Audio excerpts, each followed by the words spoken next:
لقد كان لكم في رسول الله أسوة حسنة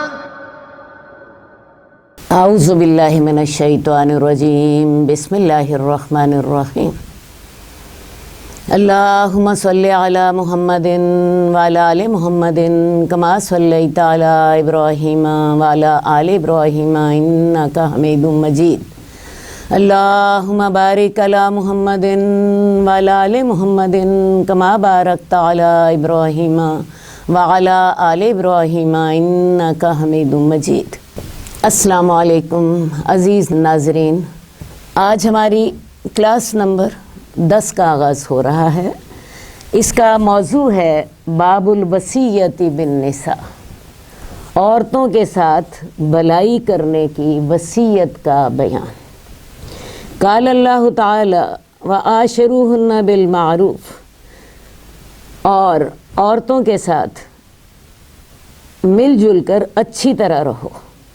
وقال اللہ تعالی وَلَن تَسْتَطِيعُوا أَن تَعْدِلُوا بَيْنَ النِّسَاءِ وَلَوْ حَرَصْتُمْ فَلَا تَمِيلُوا كُلَّ الْمَيْلِ فَتَذَرُوهَا كَالْمُعَلَّقَةِ وَإِن تُصْلِحُوا وَتَتَّقُوا فَإِنَّ اللَّهَ كَانَ غَفُورًا رَحِيمًا۔ اور تم ہرگز نہیں طاقت رکھو گے کہ تم عورتوں کے درمیان انصاف کر سکو، اور اگرچہ تمہاری خواہش بھی ہو تو ایک بیوی کی طرف پوری طرح نہ جھک جاؤ کہ تم دوسری کو لٹکی ہوئی چھوڑ دو، اور اگر تم اصلاح کرتے رہو گے، اللہ سے ڈرتے رہو گے، تو اللہ تعالیٰ بہت بخشنے والا، بہت مہربان ہے۔ آج کا موضوع جیسا کہ آپ دیکھ رہے ہیں بہت اہم ہے۔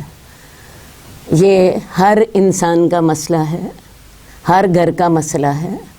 تو شریعت نے اس سلسلے میں بہت واضح ہدایات دی ہیں۔ پہلی آیت میں تو اللہ تعالیٰ نے فرمایا کہ تم عورتوں کے ساتھ اچھی طرح گزر بسر کرو، وَعَاشِرُوهُنَّ بِالْمَعْرُوف، ان کے ساتھ بھلائی کے ساتھ گزارا کرو۔ اور دوسری آیت میں اللہ تعالیٰ فرما رہے ہیں کہ اگر ایک سے زائد بیویاں ہوں تو انسان ان کے درمیان انصاف نہیں کر سکتا، اگرچہ وہ خواہش بھی رکھے۔ تو اس کی پھر آخری حد کیا ہے کہ ایک بیوی کی طرف اتنا زیادہ مائل نہ ہو جاؤ کہ دوسری لٹکتی ہوئی رہ جائے۔ شریعت نے ایک سے زیادہ نکاح کی اجازت دی ہے، اور یہ اجازت 4 تک ہے۔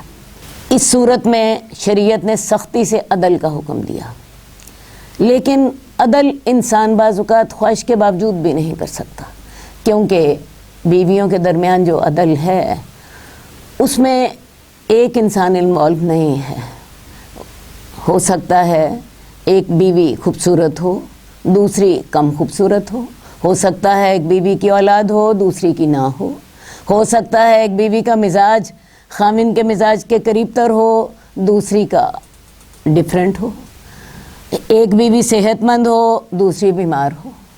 تو یہ بہت سی وجوہات ہوتی ہیں جن کی بنا پر آپس میں تعلق زیادہ بھی ہو جاتا ہے، کم بھی ہو جاتا ہے۔ تو اللہ تعالیٰ کہتے ہیں کہ اگر تم چاہو تو تب بھی تم انصاف نہیں کر سکتے، تو پھر کم از کم اتنا ضرور کرو کہ ایک بیوی کے ساتھ اتنا نہ جھک جاؤ کہ دوسری بیوی بالکل ایسے ہو جائے جیسے وہ شوہر والی ہی نہیں ہے، وہ لٹکتی رہ جائے۔ اللہ تعالیٰ نے بیویوں کے درمیان جو انصاف ہے وہ مادی معاملات میں رکھا ہے۔ مادی معاملات سے کیا مراد ہے؟ ان کو خرچ میں انصاف کیا جائے۔ اگر ایک بیوی کے پاس ایک بچہ ہے اور ایک کے پاس 3 بچے ہیں تو ظاہر ہے ایک بچے والی کو کم خرچ ملے گا اور 3 بچے والی کو زیادہ ملے گا۔ اسی طرح ان کے پاس رہنے میں خامن جو ہے وہ برابری کرے۔ اگر ایک کو عمرہ کرایا ہے تو دوسری کو بھی کرا دے، ایک کو کوئی چیز لے کر دی ہے تو دوسری کو بھی لے کر دے۔ تو اللہ تعالیٰ نے مادی معاملات میں انصاف سے کام لینے کا حکم دیا ہے۔ باقی یہ جو دلی معاملات ہیں اس میں انسان چاہے بھی تو انصاف نہیں کر سکتا، کیونکہ میں نے جیسا کہ آپ کو پہلے بتایا کہ اس میں بیویوں کے حالات فرق ہو سکتے ہیں۔ ایک بیوی خوبصورت ہے، مرد کو زیادہ اچھی لگ رہی ہے۔ ایک بیوی کا مزاج مرد کے زیادہ قریب ہے، وہ اس کو زیادہ اچھی لگ رہی ہے۔ ایک اولاد والی ہے، ظاہر ہے مرد اس کے پاس زیادہ آئے گا. ایک بیوی صحت مند ہے، مرد اس کے ساتھ زیادہ خوش رہے گا. تو اس لیے جو دلی معاملات ہیں وہ ان میں انصاف نہیں کیا جا سکتا. یہاں پہ یہی مراد ہے کہ دلی معاملات میں، محبت وغیرہ میں تم انصاف نہیں کر سکتے، تو کم از کم جو ظاہری معاملات ہیں، جو کاؤنٹیبل معاملات ہیں، جو مادی معاملات ہیں، ان میں انسان اگر ایک سے زائد بیویاں اس کی ہیں تو اس کو ان میں انصاف کرنا چاہیے.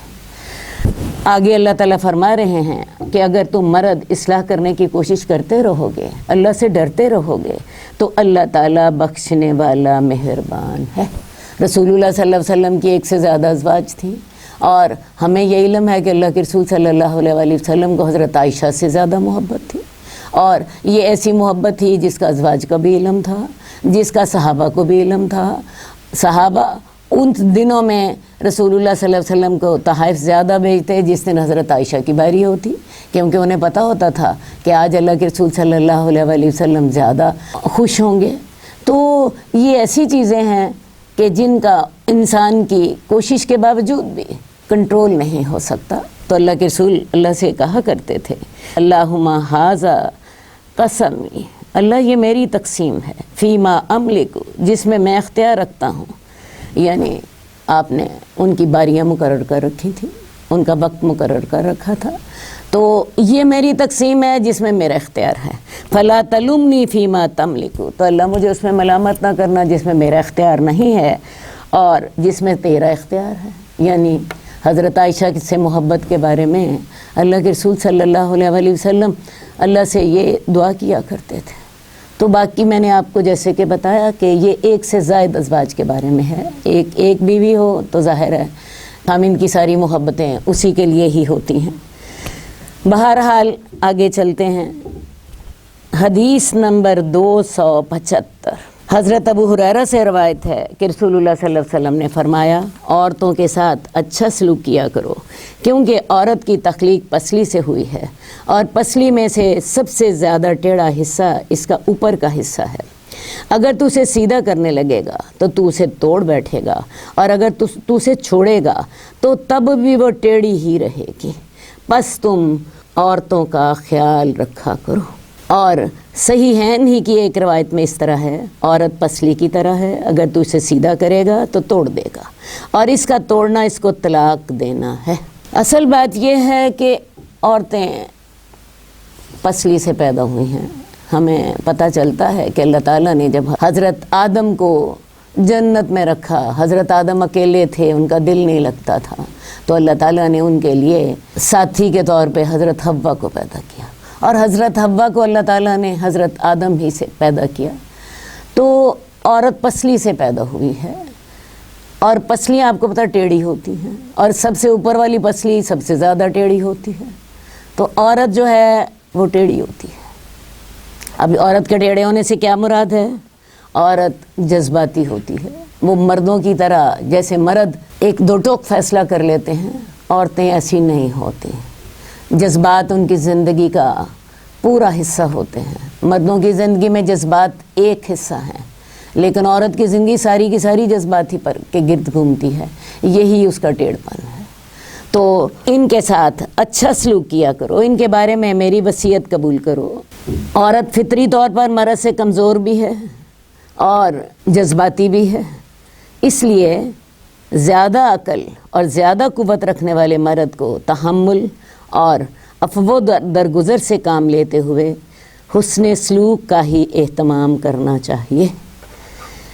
اب یہ ہے کہ مرد کے ذمے عورت کے حقوق کیا کیا ہیں، یہ میں تھوڑی سی بات آپ کے سامنے کر دیتی ہوں. پہلی بات تو آپ نے سن لی کہ وہ عورت جذباتی ہے، وہ پسلی سے پیدا ہوئی ہے، ٹیڑھی ہے، اس کو ٹیڑھا ہی رہنے دو. اگر اس کو سیدھا کرو گے تو طلاق ہو جائے گی.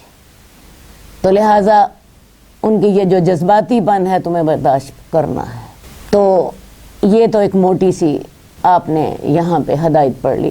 اب ایک خامن کو بیوی کے کون کون سے حقوق کا خیال رکھنا ہے.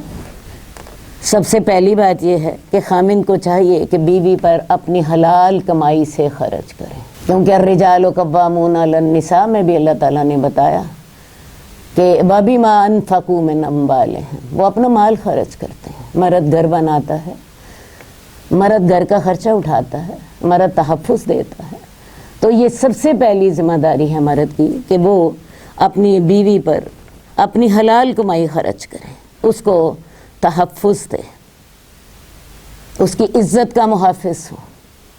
اللہ نے قرآن مجید میں فرمایا ہے کہ وہ تمہارا لباس ہیں، تم ان کا لباس ہو۔ تو مرد عورت کا لباس ہے، لباس جیسے گرمی اور سردی سے بچاتا ہے، لباس جیسے ہمیں خوبصورت بنا دیتا ہے، اسی طرح مرد کو بھی عورت کی عزت کا محافظ ہونا چاہیے۔ اس کے علاوہ اس کی جو خواہشات ہیں، جنسی خواہشات ہیں، ان کو پورا کرے۔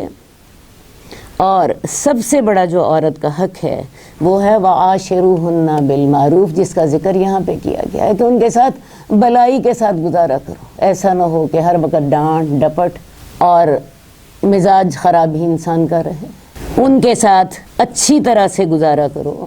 عورتیں بعض اوقات جذباتی ہو جاتی ہیں، اور حدیث میں اللہ کے رسول صلی اللہ علیہ وآلہ وسلم نے ان کے جذباتی ہونے کا ذکر کیا ہے کہ اگر تم ان میں سے کسی کے ساتھ ہمیشہ اچھا سلوک کرتے رہو اور وہ تم سے کوئی برائی دیکھ لیں تو فوراً کہہ دیں گی میں نے کبھی اس شخص سے خیر نہیں پائی۔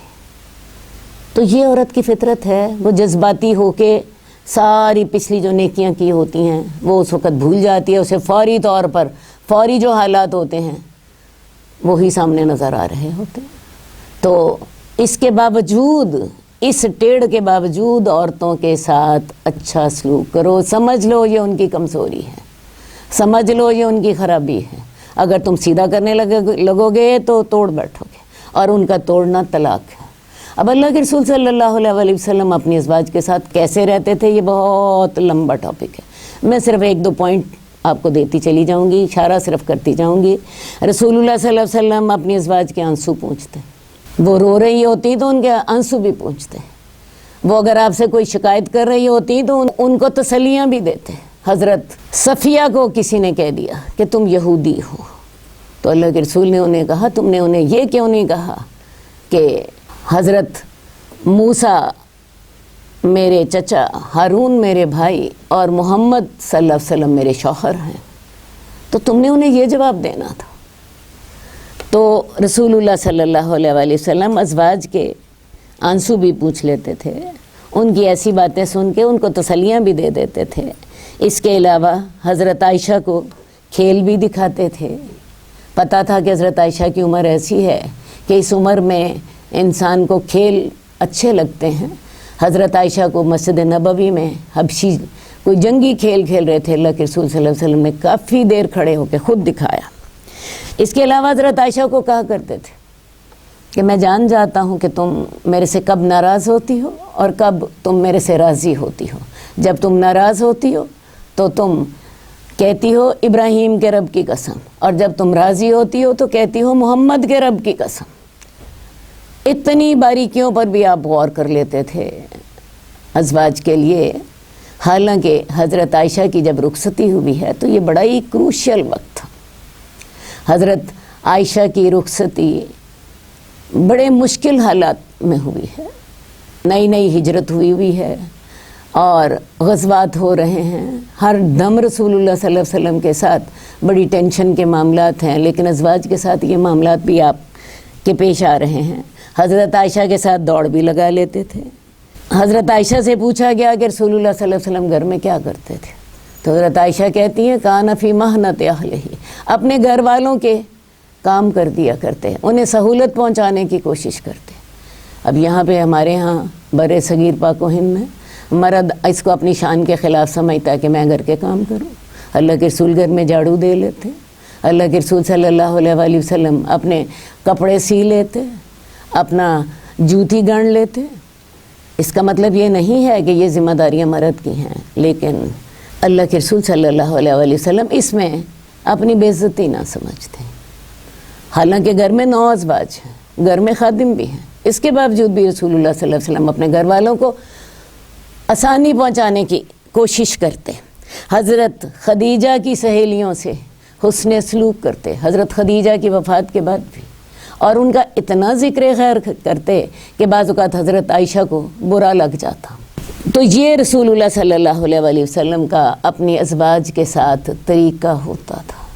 باقی اپنی ازواج کے ساتھ ہر معاملے میں انصاف سے کام لیتے جہاں تک ظاہری معاملات تھے۔ تو ہمیں اس سلسلے میں رسول اللہ صلی اللہ علیہ وسلم کے طریقے سے ہی سیکھنا ہے کہ رسول اللہ صلی اللہ علیہ وسلم اپنے ازواج کے ساتھ کیسے رہتے تھے۔ حدیث نمبر 277، حضرت ابو ہریرہ رضی اللہ تعالیٰ عنہ سے روایت ہے، رسول اللہ صلی اللہ علیہ وسلم نے فرمایا، مومن مرد مومن عورت سے نفرت نہ کرے، اگر اس کی کوئی ایک عادت اور خوبی اسے ناپسند ہوگی تو اس کی کسی دوسری صفت سے وہ خوش بھی ہوگا۔ اللہ کے رسول صلی اللہ علیہ وسلم نے ازدواجی زندگی گزارنے کے لیے ایک بہت ہی حکمت کی بات کی ہے۔ کوئی شخص ایسا نہیں ہوتا اس میں ساری خوبیاں ہی خوبیاں ہوں، اور کوئی عورت ایسی نہیں ہوتی اس میں ساری خوبیاں ہی خوبیاں ہوں۔ تو کسی بھی مومن آدمی کو اپنی مومن بیوی سے نفرت نہیں کرنی چاہیے، کیونکہ اگر اس میں ایک برائی ہے تو دوسری اچھائی بھی تو ہوگی۔ ہو سکتا ہے ایک عورت خوبصورت اتنی زیادہ نہ ہو، لیکن ہو سکتا ہے وہ عورت خامن کی خدمت گزار زیادہ ہو سکتا ہے وہ اس کے بہن بھائیوں کے ساتھ سسرال والوں کے ساتھ اچھی رہتی ہو سکتا ہے اس کی اولاد بڑی نیک ہو سکتا ہے وہ اپنے خامن کو مال کے سلسلے میں تنگ نہ کرتی ہو۔ تو ایک اگر بات آپ کو اچھی نہیں لگ رہی تو اس کی اچھی باتیں سامنے رکھ لیں، اور یہی بات مردوں کے لیے بھی ہے۔ عورتوں کو بعض اوقات مردوں سے شکایت ہو جاتی، تو اس وقت عورتیں بھی یہی سوچا کریں کہ ہمارا شوہر اگر اس میں فلاں خرابی ہے تو فلاں خوبی بھی تو ہے، وہ ہمیں تحفظ دیتا ہے، ہمارے اوپر مال خرچ کرتا ہے، ہمارے بچوں کا باپ ہے، ان کے لیے اپنی زندگی اور جان مارتا ہے۔ تو بات یہ ہے کہ جب بھی کبھی ایسے معاملات ہوں تو انسان کسی کی خوبیاں سامنے رکھ لے، انشاءاللہ تعالی وقت اچھا گزر جائے گا۔ بعض اوقات انسان کو شوہر کی بعض عادتیں اچھی نہیں لگ رہی ہوتی، مردوں کو بیویوں کی بعض عادتیں اچھی نہیں لگ رہی ہوتی، تو یہی نکتہ سامنے رکھ کے عورتیں بھی گزارا کریں، مرد بھی گزارا کریں، تبھی یہ زندگی کی گاڑی چلے گی، ورنہ فرشتہ تو دیکھیے جی کوئی بھی نہیں ہے۔ اگر ہمیں خامن میں 4 خرابیاں نظر آ رہی ہیں تو ہمارے اندر بھی تو 4 کی بجائے 8 ہوں گی، مرد بھی تو وہ برداشت کر رہا ہوتا۔ حدیث نمبر 278، حضرت عمر بن احوص سے روایت ہے، انہوں نے رسول اللہ صلی اللہ علیہ وسلم کو حجۃ الوداع کے خطبے میں فرماتے ہوئے سنا۔ آپ نے پہلے اللہ تعالیٰ کی حمد و ثنا بیان کی اور نصیحت کی، اور اس کے بعد فرمایا، سنو، عورتوں کے ساتھ اچھا سلوک کرو، اس لیے کہ وہ تمہارے پاس قیدی ہیں، تم ان سے اس کے علاوہ کوئی اختیار نہیں رکھتے۔ جب وہ اپنا فرض ادا کر رہے ہوں تو ان کے ساتھ بدسلوکی نہ کرو۔ ہاں اگر وہ کسی بڑی کوتاہی یا بد زبانی کا ارتکاب کریں تو تمہیں سزا دینے کا حق ہے۔ حجۃ الوداع میں رسول اللہ صلی اللہ علیہ وسلم نے دین کی تمام اہم باتوں کو بیان فرمایا، اور ان میں سے ایک عورتوں کے بارے میں بھی تھا، اور عورتوں کے بارے میں آپ نے یہ نصیحت کی کہ تم ان کے ساتھ اچھا سلوک کرو، کیونکہ تم نے انہیں اللہ کے حکم کے تحت تم انہیں اپنے گھر لائے ہو، اور اللہ کے کلمے کے ساتھ وہ تمہارے لیے حلال ہوئی ہیں۔ اگر اللہ نے اجازت نہ دی ہوتی تو ایک غیر عورت ایک غیر مرد کے لیے جائز نہ ہوتی، تو تم نے انہیں اللہ کے کلمے کے ساتھ اللہ کے حکم کے مطابق اپنے تم گھر لائے ہو، وہ تمہارے لیے اللہ نے انہیں جائز کیا ہے۔ تو اس لیے اللہ کی ہدایات کا خیال رکھو، وہ تمہارے پاس قیدی ہیں، ان معنوں میں کہ دیکھیں جی وہ مرد کے گھر میں ہیں، مرد جیسے انہیں چلائے گا وہ ویسے چلیں گی، تو وہ تمہارے پاس قیدی کی طرح ہیں، تم ان سے اپنے حقوق کے علاوہ اور کچھ بھی اختیار نہیں رکھتے۔ اب ان کے فرائض عورتوں کے کیا ہیں، میرا خیال ہے یہ آگے آ رہے ہیں، انشاءاللہ تعالی ہم اس موقع پہ بات کریں گے۔ موٹی موٹے ان کے جو فرائض ہیں، عورتوں کو فالصالحات قانتات حافظات للغیب، نیک عورتوں کو مردوں کی فرما برداری کرنی ہے، ان کے مال کی حفاظت کرنی ہے، ان کی عزت کی حفاظت کرنی ہے، تو اس کے علاوہ تم ان پر کچھ بھی اختیار نہیں رکھتے، اور جب وہ اپنے یہ فرائض ادا کر رہی ہوں تو ان کے ساتھ پھر بدسلوکی کا کوئی جواز نہیں۔ ہاں اگر وہ کوئی بڑی کوتاہی یا بڑی بد زبانی کریں، کوئی بے حیائی کر لیں، تو پھر تمہیں انہیں سزا دینے کا حق ہے۔ اگر وہ ایسا کریں تو انہیں بستروں سے علیحدہ چھوڑ دو، اور انہیں مار بھی سکتے ہو، لیکن یہ اذیت ناک مار نہ ہو۔ اور اگر وہ تمہاری فرما برداری اختیار کریں تو ان کے لیے کوئی اور راستہ مت ڈھونڈو۔ یاد رکھو جس طرح تمہارا حق تمہاری بیویوں پر ہے، اسی طرح تمہاری بیویوں کا حق تم پر ہے۔ اصل بات یہ ہے کہ ایک عورت اگر خامن کے ہدایات کے مطابق چل رہی ہے، اس کے مطابق وہ کام کر رہی ہے، تو پھر تمہیں ان پر کوئی حق نہیں ہے۔ ہاں اگر وہ تمہاری نافرمانی کرتی ہیں، کھلی بے حیائی کرتی ہیں، زیادہ خرابی کر دیتی ہیں، تو پھر تم انہیں سزا دے سکتے ہو۔ اور وہ قرآن مجید میں بھی اس سلسلے میں اللہ تعالیٰ نے کہا ہے کہ واللاتی تخافون نشوزہن فعظوہن واہجروہن فی المضاجع واضربوہن، وہ عورتیں جنہیں تمہیں ان کے نشوز کا ڈر ہو، نشوز سے مراد ہوتا ہے ان کی اکڑ کا ڈر ہو، تو تم انہیں نصیحت کرو، تم انہیں ان کے بستروں پہ اکیلا چھوڑ دو، تعلقات منقطع کر دو۔ اور تیسری بات ہے مسئلہ پھر بھی حل نہیں ہو رہا تو انہیں مار بھی سکتے ہو۔ تو یہ جو اللہ تعالیٰ نے ترتیب بتائی ہے، اس ترتیب کا خیال رکھا جائے۔ اور دوسری بات میں آپ کو ایک بات اور بتا دوں، نشوز سے معنی ہوتا ہے میں نے یہ کام نہیں کرنا۔ ایک مسئلہ یہ ہے کہ خامن نے کہا بھئی تم نے فلاں کام کرنا ہے، عورت کہتی ہے جی بچہ بیمار تھا، میری اپنی طبیعت ٹھیک نہیں تھی، میں کر نہیں سکتی تھی، فلاں مہمان آ گیا تھا، فلاں کوئی مجبوری ہو گئی تھی۔ یہ نشوز نہیں ہے۔ نشوز یہ ہوتا ہے میں نے نہیں یہ کام کرنا، جو مرضی کرنا ہے کر لو، یہ ہے نشوز۔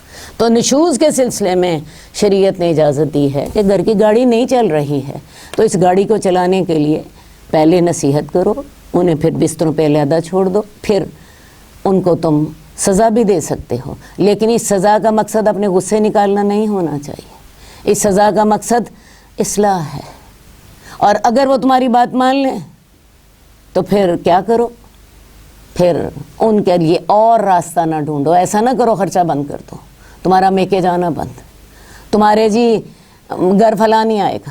بات ہے اس طرح کی سختیوں سے معاملات خراب تو ہو سکتے ہیں، درست نہیں ہو سکتے۔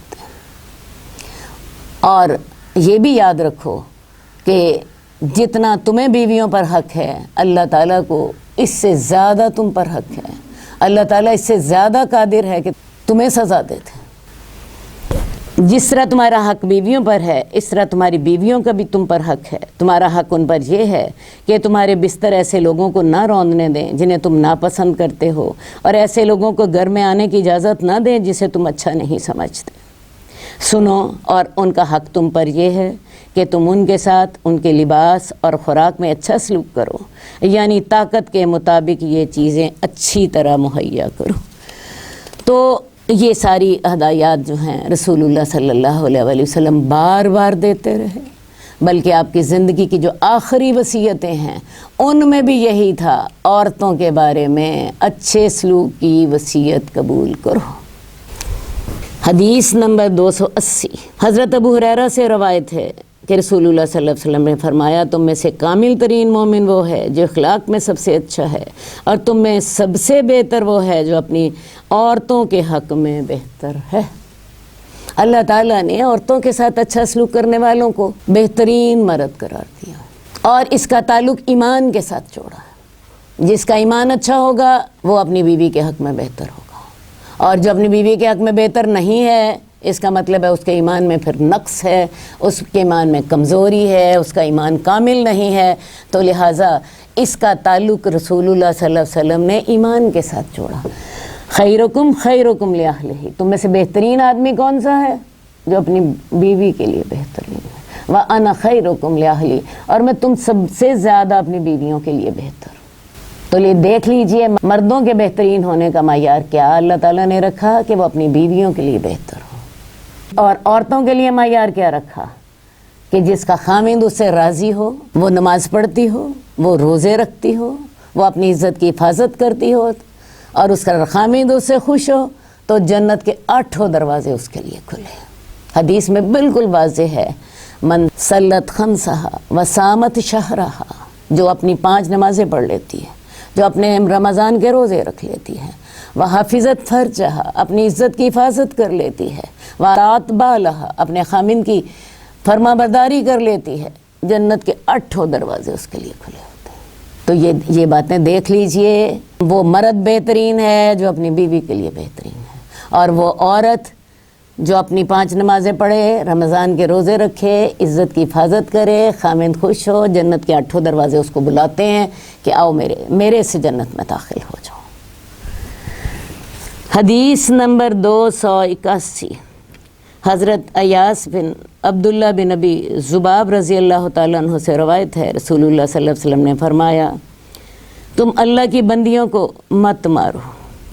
کچھ عرصے بعد رسول اللہ صلی اللہ علیہ وسلم کی خدمت میں حضرت عمر حاضر ہوئے اور عرض کیا، یا رسول اللہ، عورتیں اپنے خامدوں پر دلیر ہو گئی ہیں، آپ نے انہیں مارنے کی رخصت دے دی۔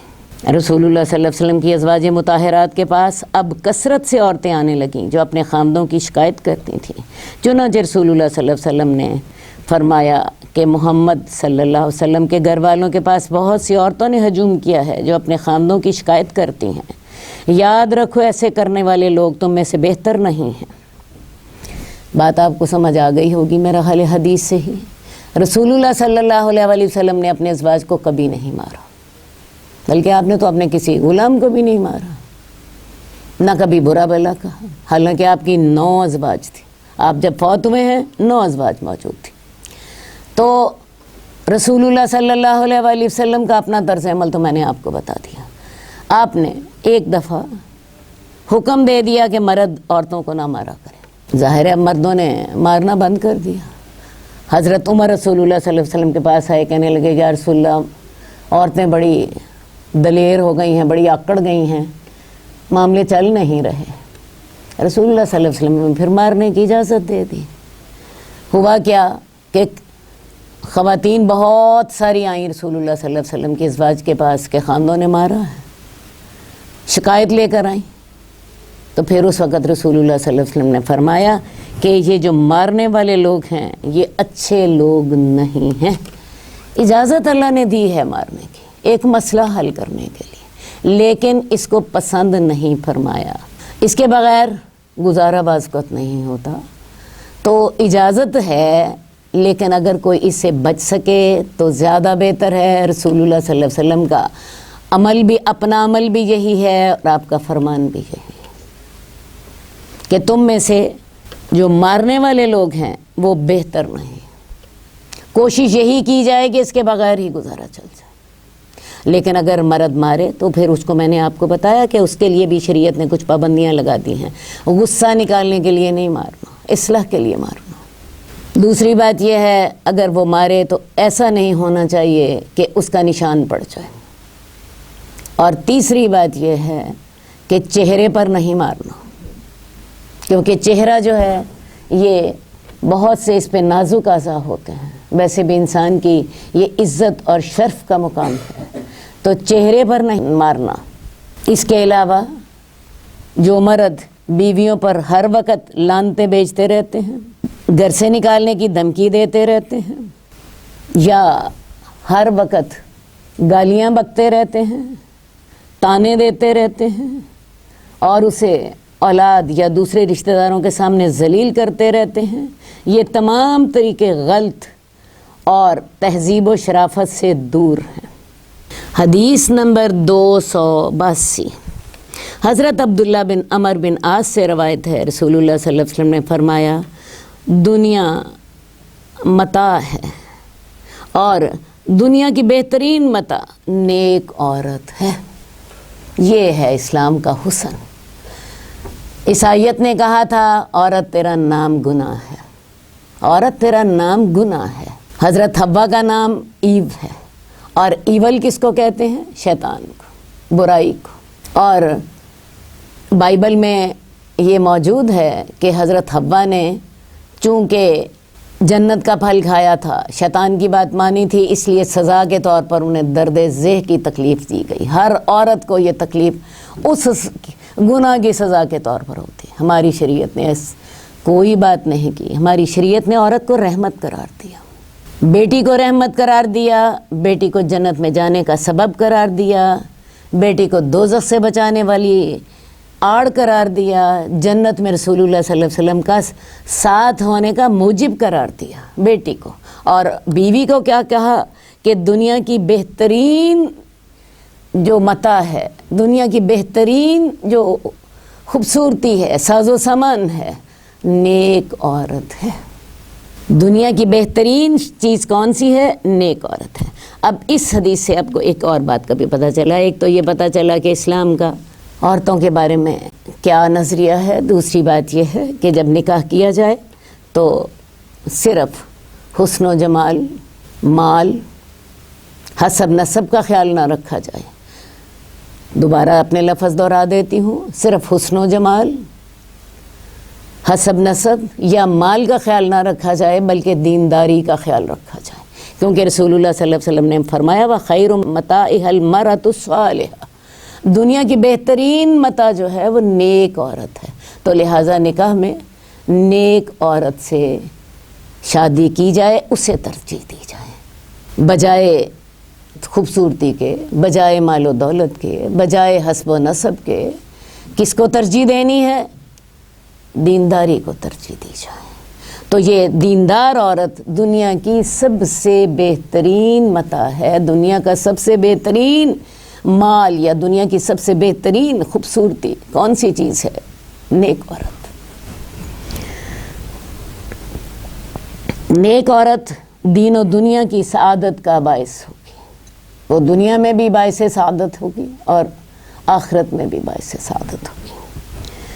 ہمارا اگلا باب شروع ہو رہا ہے، حق الزوج علی المرأة، عورت پر خامند کے حق کا بیان۔ قال اللہ تعالی الرجال قوامون علی النساء بما فضل اللہ بعضهم علی بعض وبما انفقوا من اموالهم فالصالحات قانتات حافظات للغیب بما حفظ اللہ۔ اللہ تعالیٰ نے فرما دیا مرد عورتوں کے قوام ہیں، اس وجہ سے کہ اللہ نے ایک کو دوسرے پر فضیلت دی، اور اس وجہ سے بھی کہ وہ اپنا مال خرچ کرتے ہیں۔ تو جو نیک عورتیں ہیں وہ فرما بردار ہوتی ہیں، خامن کی غیر موجودگی میں حفاظت کرنے والی ہوتی ہیں اللہ کی توفیق کے ساتھ۔ تو مرد گھر کا قوام ہے، قوام سے مراد گھر کو قائم کرنے والا ہے، گھر کو بنانے والا ہے۔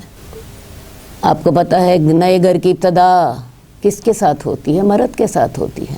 مرد کسی عورت کو نکاح کا پیغام بھیجتا ہے اور اس کے بعد وہ اپنا گھر بناتا ہے، اس کے گھر میں ہی عورت آتی ہے، ایک نیا یونٹ بنتا ہے، اسی میں ہی پھر آگے اولاد ہوتی ہے اور وہ ایک بڑا لمبا چوڑا یونٹ بن جاتا ہے۔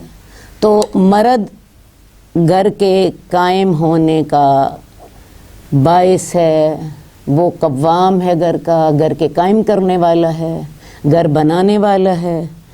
بعض لوگ قوام کا معنی حاکم کرتے ہیں۔ حاکم کا لفظ جو ہے ہمارے ہاں غلط معنوں میں استعمال ہوتا ہے۔ حاکم سختی بھی کر لیتا ہے، بعض کو ناجائز سختی بھی کر لیتا ہے۔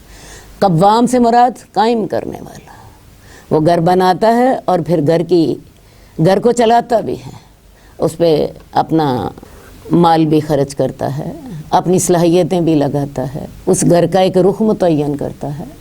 تو مرد گھروں کے قوام ہیں، اور اس کی اللہ تعالیٰ نے دو وجہیں بتائیں کہ جو اللہ تعالیٰ نے بعض کو بعض پر فضیلت دی ہے۔ یہ فضیلت جسمانی بھی ہے، مرد عورت سے زیادہ طاقتور ہے، زیادہ مضبوط ہے۔ نمبر دو، ذہنی طور پر عورت سے زیادہ مضبوط ہے۔ آپ دیکھ لیجئے بڑے بڑے فیصلے سارے مرد ہی کرتے ہیں، عورتیں نہیں کر سکتی ہیں، عورتیں جذباتی ہوتی ہیں، عورتیں دور اندیش نہیں ہوتی ہیں، مرد دور اندیش ہوتے ہیں۔ تو اللہ تعالیٰ نے ان کا دماغ عورت سے زیادہ طاقتور رکھا، تو لہٰذا وہ جسماً بھی طاقتور ہیں، دماغی طور پر بھی زیادہ طاقتور ہیں، اور تیسری بات ہے وہ اپنا مال بھی خرچ کرتے ہیں۔ تو جو نیک عورتیں ہیں وہ خامدوں کی فرما بردار ہوتی ہیں، اور خامدوں کی غیر موجودگی میں ان کی حفاظت کرنے والی ہوتی ہیں جو اللہ توفیق دے۔ اب وہ کیا انہوں نے حفاظت کرنی ہے؟ عورتیں اپنی عزت کی محافظ ہوتی ہیں جو خامن کی عزت بھی ہے، اپنی عزت کی محافظ ہوتی ہیں جو خامن کی عزت بھی ہے، خامن کی اولاد کو پالنے والی ہوتی ہیں، خامن کے مال کی حفاظت کرنے والی ہوتی ہیں، خامن کے گھر کی حفاظت کرنے والی ہوتی ہیں خامن کی غیر موجودگی میں، کیونکہ جب وہ خود موجود ہوتا ہے تو وہ خود ان باتوں کا خیال کر لیتا ہے جتنی اللہ توفیق دے۔ تو یہ جو ازدواجی معاملات ہیں یہ سارے اللہ تعالیٰ نے قرآن مجید میں واضح کیے، کیونکہ یہ رشتہ بڑا نازک ہے اور جتنا نازک ہے اتنا زیادہ اہم بھی ہے۔ تو آئیے اس سلسلے میں حدیث دیکھ لیتے ہیں۔ حدیث نمبر 283 حضرت ابو ہریرہ سے روایت ہے، رسول اللہ صلی اللہ علیہ وسلم نے فرمایا جب آدمی اپنی بیوی کو اپنے بستر کی طرف بلائے تو وہ نہ آئے، خامند وہ رات اس سے ناراضگی کی حالت میں گزارے تو صبح تک فرشتے اس پر لعنت کرتے رہتے ہیں۔ تو یہ جو عورت کی پہلی ذمہ داری تھی فالصالحات قانتات، عورت فرما بردار ہوتی ہے، تو اس میں سب سے پہلی ذمہ داری کیا ہے؟ جب مرد اسے اپنی خواہش کے لیے اپنے بستر پر بلاتا ہے اور وہ نہیں آتی کسی شرعی عذر کے بغیر، تو پھر کیا ہوتا ہے؟ فرشتے اس پہ لعنت کرتے ہیں، اس کا رب اسے ناراض ہو جاتا ہے، اس کا رب اسے ناراض ہو جاتا ہے، اور جب تک خامند راضی نہیں ہوتا رب بھی راضی نہیں ہوتا۔ تو یہ عورتوں کی سب سے پہلی ذمہ داری ہے۔ ہمارے ہاں جب شادی ہوتی ہے تو خواتین کی تربیت کی کوشش کی جاتی ہے، کوئی کھانے پکانے سیکھ رہا ہوتا ہے، کوئی بیوٹیشن کے کورس کر رہا ہوتا ہے، کوئی اسی طرح کے اور گھریلو قسم کے معاملات کی طرف متوجہ ہوتا ہے، لیکن یہ تربیت نہیں دی جاتی کہ عورت کی سب سے پہلی ذمہ داری کھانا پکانا نہیں ہے۔ عورت کی سب سے پہلی ذمہ داری خامند کی، جب اس کو خامند اپنے پاس بلائے اس کی بات ماننا ہے، یہ پہلی عورت کی ذمہ داری۔ اور یہ بھی یاد رکھیے کہ اگر کھانا گھر میں نہیں پکا، اگر گھر کی صفائی نہیں ہوئی، مہمان کی مہمانداری نہیں ہوئی، تو یہ کام تو کوئی اور بھی کر لے گا۔ کھانا بازار سے پکا پکایا آ سکتا ہے، صفائی ماسی بھی کر سکتی ہے، لیکن یہ ذمہ داری تو عورت نہیں پوری کرنی۔ اس ذمہ داری کے لیے تو کوئی اور نہیں ہے، اور عورت کو یہ کبھی بارہ بھی نہیں کھائے گا کہ خامند اس ذمہ داری کو پورا کرنے کے لیے ایک اور بیوی لے آئے، دوسری لے آئے۔ سوکن کے ساتھ سب سے بڑی تکلیف ہی عورت کو یہ ہوتی ہے۔ تو یہ سب سے پہلی عورت کی ذمہ داری ہے۔ اس سلسلے میں سمجھتی ہوں ہماری جو بچیاں ہیں ان کی یہ تربیت کی جانی چاہیے۔ قرآن مجید اور حدیث اس سلسلے میں بہت واضح ہے۔ اور ایک بات میں اور بھی بتا دوں، گھروں میں جب جھگڑے ہوتے ہیں اکثر ان کی بنیاد ازدواجی معاملات ہوتے ہیں، جنسی معاملات ہوتے ہیں۔ مرد اگر ان معاملات میں مطمئن ہو چھوٹی چھوٹی باتیں نظر انداز ہو جاتی ہیں، لیکن جب ان معاملات میں مرد مطمئن نہیں ہوتا جھگڑے بڑھتے جاتے ہیں۔ یہ بات ایک دفعہ نہیں، بہت سی ریسرچ سے یہ بات واضح ہو چکی ہے، شریعت بھی ہمیں یہی کہتی ہے۔ تو اس معاملے میں عورت کو چاہیے اپنے آپ کو فریش رکھے، اپنے آپ کو تازہ دم رکھے، بجائے منہ بنانے کے اپنے آپ کو اس معاملے کے لیے فارغ رکھے، فریش رکھے۔ اسی میں ہی خیر، یہ جو میں نے ابھی ہم نے حدیث نمبر 283 پڑھی، اس کے سلسلے میں مجھے ایک اور حدیث بھی آپ کو بتانی ہے۔ یہ ہے حدیث نمبر 286، حضرت طلق بن علی سے روایت ہے کہ رسول اللہ صلی اللہ علیہ وسلم نے فرمایا جب آدمی اپنی بیوی کو اپنی ضرورت کے لیے بلائے تو اسے چاہیے کہ وہ فوراً آ جائے، اگرچہ وہ تنور پر روٹی پکانے میں مصروف ہو، یا ایک اور حدیث میں آتا ہے وہ پالان پر ہو، تندور پہ روٹیاں پکا رہی ہے چھوڑ دے ان کو۔ اور اسی طرح اگر وہ کسی سواری کے اوپر سوار ہے، سواری کو چھوڑ دے، خامند کی بات پہلے سن لے۔ سمجھ آئی؟ اس حد تک شریعت نے اس سلسلے میں ہدایات دی۔ حدیث نمبر 284، حضرت ابو ہریرہ سے روایت ہے، رسول اللہ صلی اللہ علیہ وسلم نے فرمایا کسی عورت کے لیے یہ جائز نہیں کہ وہ خامند کی موجودگی میں اس کی اجازت کے بغیر نفلی روزہ رکھے، اور ناجائز ہے کہ اس کی اجازت کے بغیر کسی کو اس کے گھر میں آنے کی اجازت نہ دے۔ اللہ تعالیٰ چاہتے ہیں ہمارے گھر اچھے چلتے رہیں، ہمارے تعلقات بہترین رہیں، تو اس کے لیے پہلی ہدایت تو آپ پڑھ چکے ہیں۔ اور دوسری ہدایت کیا ہے کہ عورت نفلی روزہ خامند کی اجازت کے بغیر نہ رکھے، کیونکہ ظاہر ہے روزے میں تعلقات کی اجازت نہیں ہوتی، اور اگر شوہر جو ہے وہ اپنی ضرورت پوری کرنا چاہتا ہے، اس کی خواہش ہے، اور عورت نے روزہ رکھا ہوا ہے، یا تو وہ اپنا روزہ توڑ دیں یا پھر روزہ ہی اس کی اجازت کے مطابق رکھے۔ اسی طرح عورت کو خامند کے مال میں سے صدقہ بھی نہیں کرنا چاہیے۔ ہاں، خامند کی اجازت ہو تو تب اس کے مال میں سے صدقہ کرے۔ تو یہ نصیحتیں اللہ تعالیٰ ہمیں اس لیے کرتے ہیں تاکہ ہمارے گھروں میں لڑائیاں نہ ہوں، معاملات سیدھے سیدھے چلتے رہیں۔ اور یہ معاملات ایسے ہیں کہ ہر عورت اور ہر مرد کو ان کے سیدھا ہونے کی ضرورت ہے، ورنہ گھر جہنم بن جاتے ہیں۔ تو پہلی بات تو اس حدیث میں سے ہم نے دیکھی کہ خامند کی موجودگی میں اس کی اجازت کے ساتھ نفلی روزہ رکھے، اور اس کی اجازت کے بغیر کسی کو گھر میں آنے کی اجازت نہ دے۔ اصل بات ہے جو گھر کا قوام ہے، جو گھر کا بڑا ہے، بات تو اسی کی مانی جائے گی۔ حدیث نمبر 285، حضرت عبداللہ بن عمر سے روایت ہے، رسول اللہ صلی اللہ علیہ وسلم نے فرمایا، تم میں سے ہر شخص ذمہ دار ہے اور تم سب سے اس کی اپنی رعیت کے بارے میں باز پرس ہوگی۔ امیر اپنی رعایا کا ذمہ دار ہے، آدمی اپنے گھر والوں کا ذمہ دار ہے، عورت اپنے خامند کے گھر اور اس کی اولاد کی ذمہ دار ہے۔ اس طرح تم سب ذمہ دار ہو اور تم سب سے اس کی اپنی رعایا کے بارے میں پوچھا جائے گا۔ ہر شخص اپنی اپنی جگہ پہ ذمہ دار ہے۔ ایک حاکم اپنی رعایا کے بارے میں ذمہ دار ہے، ایک افسر اپنے محتاطوں کے بارے میں ذمہ دار ہے، ایک حاکم یا ایک شخص جو سب سے اوپر ہے وہ اپنے نچلے ماتحت لوگوں کا ذمہ دار ہے۔ اسی طرح ہر مرد اپنے گھر والوں کا ذمہ دار ہے۔ گھر والوں میں کون کون آئے گا؟ بیوی بھی آئے گی، بچے بھی آئیں گے، وہ ان کا ذمہ دار ہے۔ اب ان کے نیچے عورت خامند کے گھر کی اور اس کی اولاد کی ذمہ دار ہے۔ اس کی وجہ یہ ہے کہ مرد نے تو چلے جانا ہے گھر سے باہر، تو اس وقت عورت کو اپنا ذمہ دار بنا کے جاتا ہے، اپنے بچوں میں اور اپنے گھر میں۔ اسی طرح ہر کوئی ذمہ دار ہے۔